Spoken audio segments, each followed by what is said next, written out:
Feel that little shift in the air? It's not just wildcard week. Something's been moving under the surface for the red and gold, and it's the kind of movement that changes how you call a game before the ball even gets kicked.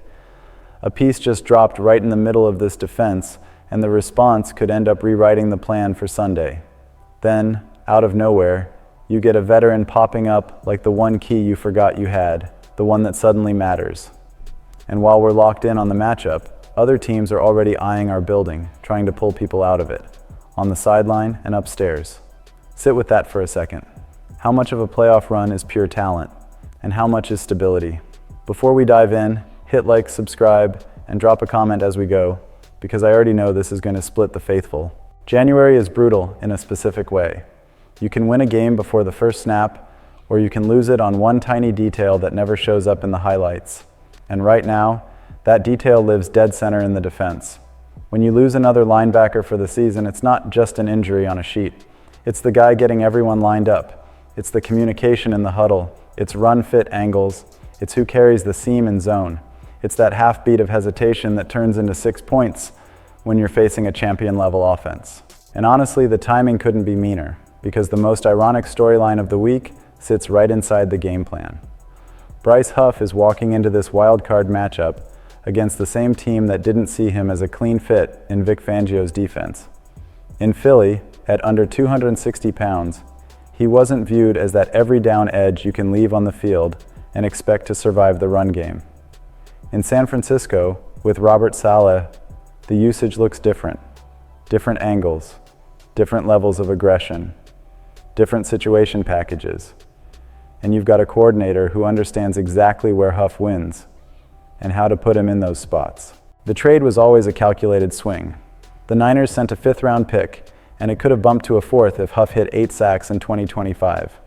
Early in the season, it looked like that condition might actually get real. 2 sacks in the first 3 games, then another in weeks 5 and 7. 4 sacks in 7 weeks. You could feel the faithful starting to talk like, okay, we found the answer opposite Nick Bosa. Then the season hit the defense with a straight right. Bosa goes down with a torn ACL, and that's it for the year. And when you remove the guy with the gravity, the one who forces chips, slides, and doubles, the entire front has to live in a new reality. Huff didn't get another sack after that, and I get why that sticks in fans' minds. The sack number doesn't move, and it feels like nothing is happening. But pressure still wins playoff games. Pressure makes quarterbacks speed up their clock. Pressure turns red zone snaps into field goals. Pressure creates 3rd and long, and 3rd and long is where a defense can finally exhale for a second. Huff missed weeks 8 and 9 with a hamstring injury, came back, and his disruption surged in the second half. Per Sports Info Solutions, he had 17 quarterback hits from week 10 on. That's not empty noise. That's the quarterback getting rid of it a beat early. That's chunk plays dying because the throw comes out before the route fully develops. That's drives never getting comfortable because the pocket never feels steady. Zoom out even more, and the logic stays clean. Huff had a $7.9 million cap number in 2025, and the contract gives the Niners the option to get out after the season without eating dead money. Controlled cost, clear scheme fit, measured risk. And now it comes full circle. Huff gets his shot against the team that didn't think he was playable in their world. Be honest, if one of those pressures turns into a strip sack or a key 3 and out at the exact right moment, the whole feel of this game flips. And while everyone's still processing that irony, the front office didn't just sit back and hope the linebacker situation fixes itself. January doesn't reward hesitation. When the depth chart starts reading like a medical report, you either patch it now or you're staring at a flood on Sunday. That's why Kyzir White is in the picture heading into this matchup. White's got real mileage.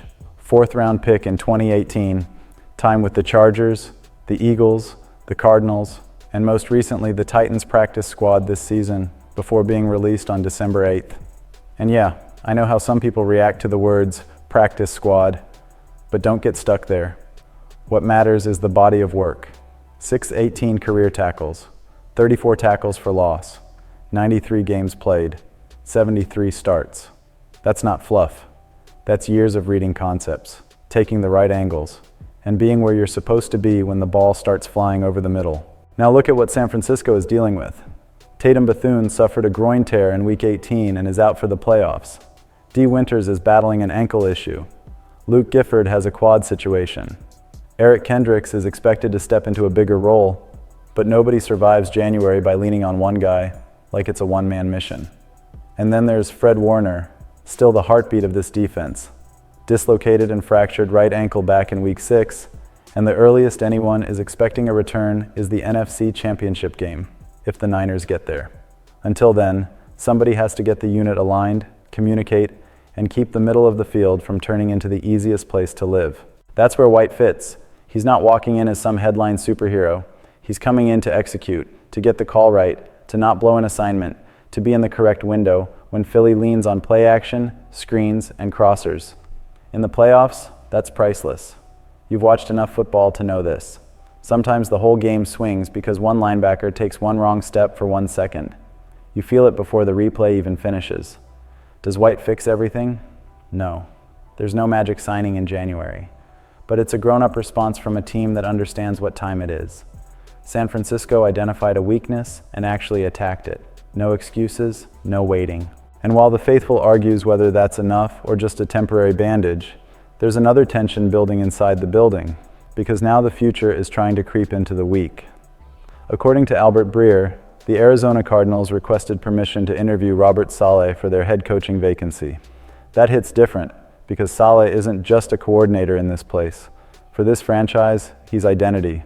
He ran this defense from 2017 through 2020, helped shape the aggressive, relentless Niners style, left to become the Jets head coach in 2021, was dismissed during the 2024 season, then came back to San Francisco last year. When he returned, it felt like the defense started speaking its own language again, like the calls sounded familiar, the intent sounded familiar. You know what I mean? And the league sees it too. With multiple head coaching jobs open, Saleh's going to draw real interest.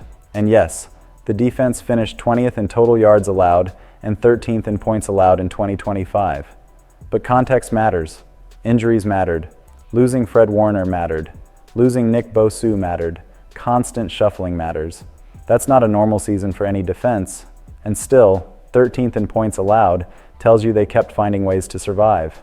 John Lynch has already made it clear where the organization stands.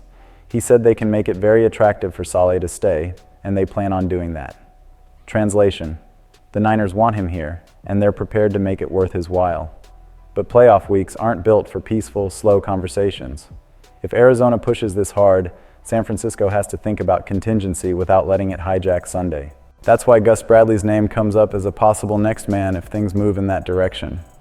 He's the assistant head coach, he's been around the league, he's coordinated defenses, he understands locker room dynamics.